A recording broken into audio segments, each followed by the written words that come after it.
दोस्तों जय हिंद। आर्थिक विकास के अगली लेक्चर की ओर चले आते हैं। लेते हैं पहला सवाल।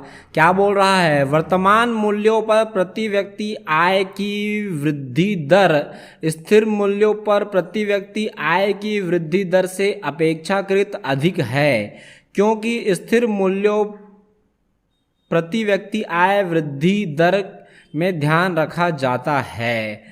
आईएएस प्री के एग्जाम में पूछा गया सवाल था, बहुत ही पेचीदा घुमा के पूछ दिया सवाल।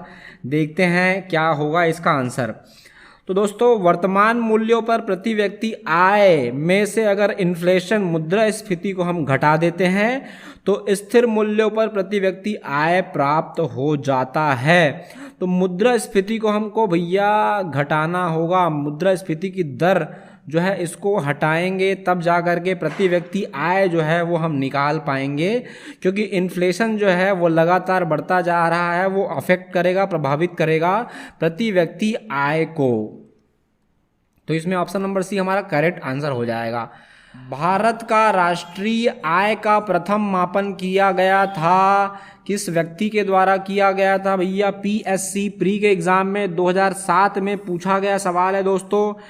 और ये किसके द्वारा किया गया था भाई, ये हमको इसका आंसर देना है।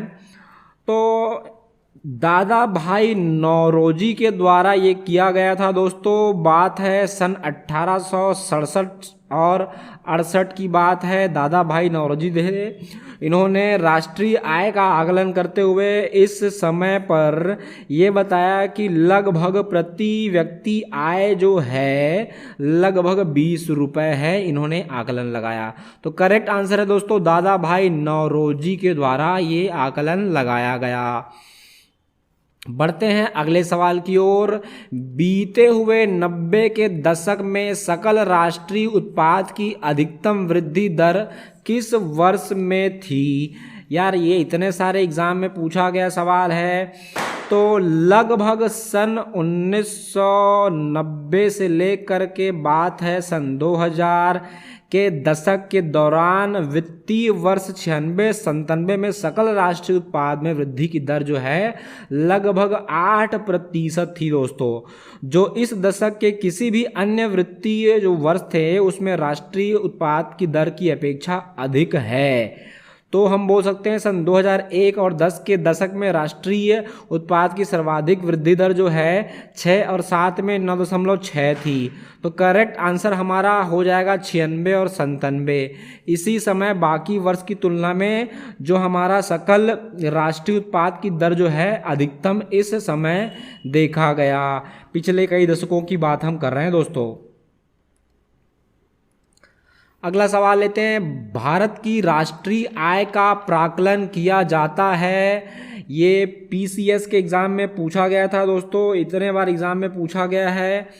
और क्या बोलता है भैया, राष्ट्रीय आय से आशय क्या है? किसी अर्थव्यवस्था में एक किसी विशेष समय अवधि में उत्पादित समस्त अंतिम वस्तुओं और सेवाओं के कुल मुद्रित मूल्य से है भैया। तो किसी पर्टिकुलर समय में जितने भी प्रोडक्ट हम इस्तेमाल किए हैं उसको मिला दिया जाए और इसके अलावा समय अवधि को देखा जाए और सभी सेवाओं को देखा जाए, तो हम इसको बोल देते हैं भारत में राष्ट्रीय आय की गणना केंद्रीय सांख्यिकी एवं कार्यक्रम क्रियान्वयन मंत्रालय के तहत केंद्रीय सांख्यिकी संगठन द्वारा की जाती है दोस्तों। तो इसका आंसर करेक्ट हो जाएगा भैया बी। और हम लोग सीख भी लिए कि राष्ट्रीय आय का आकलन जो है किसके द्वारा कैसा किया जाता है।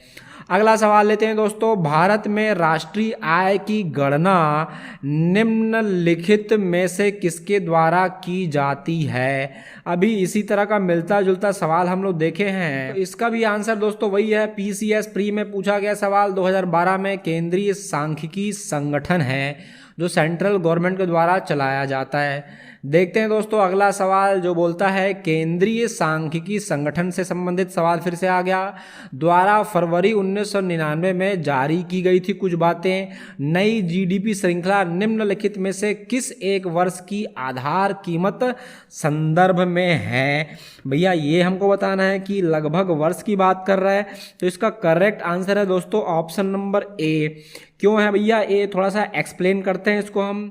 केंद्रीय सांख्यिकी संगठन, जिसको हम शॉर्ट में CSO भी बोल देते हैं, ने भैया फरवरी माह के सन 1999 में राष्ट्रीय आय मापन का आधार वर्ष 1980-81 से बदलकर भैया 93 और 94 कर दिया था।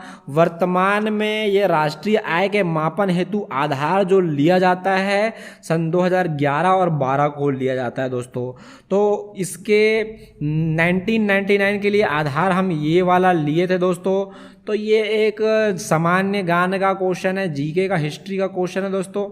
अगला सवाल लेते हैं, भारत में राष्ट्रीय आय के मापन का निम्नलिखित में से कौन सा आधार सही है? इतने बार एग्जाम में पूछा गया था दोस्तों, तो हमको बताना है कि कौन सा आधार सही है। तो भारत में राष्ट्रीय आय के मापन का जो आधार है सन 2004 और 5 को लिया गया था। राष्ट्रीय आय का मापन केंद्रीय सांख्यिकी संगठन के द्वारा किया जाता है, जिसको हम जस्ट अभी पढ़े हैं, जिसको अंग्रेजी में हम लोग CSO भी बोलते हैं भाई। किसी देश की आर्थिक समृद्धि का सबसे उपयुक्त मापदंड क्या हो सकता है? IAS के एग्जाम में पूछा गया सवाल सन 2001 में, भैया क्या होगा, सकल घरेलू उत्पाद या फिर निवल घरेलू उत्पाद, निवल राष्ट्रीय उत्पाद या प्रति व्यक्ति वास्तविक आय? तो इसको ज़्यादा कंसिडर किया जाता है दोस्तों प्रति व्यक्ति वास्तविक आय। किसी भी देश की आर्थिक समृद्धि का सर्वाधिक उपयुक्त मापदंड क्या है? प्रति व्यक्ति वास्तविक आय है।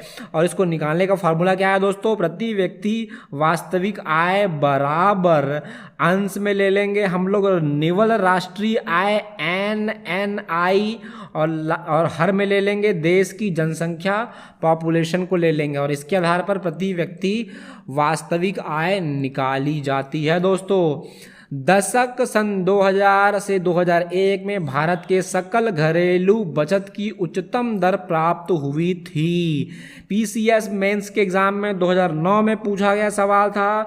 तो इसका आंसर है भैया ऑप्शन नंबर C 7 और 8 में। दिए गए वर्ष में उनमें प्राप्त सकल घरेलू बचत की दर GDP के प्रतिशत के जो विवरण है वो लगभग 7 और 8 में भैया सर्वाधिक था। ये 36.8 तक पहुंच गया था दोस्तों। जबकि हम बात करें 2006 और 7 की तो ये था 34.6 के आसपास था। 8 और 9 की बात करें तो 32 पे था।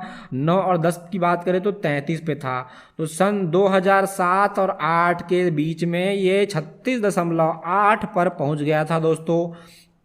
आगे बढ़ते हैं। वर्तमान 2006 और 7 में भारत में बचत अनुपात है।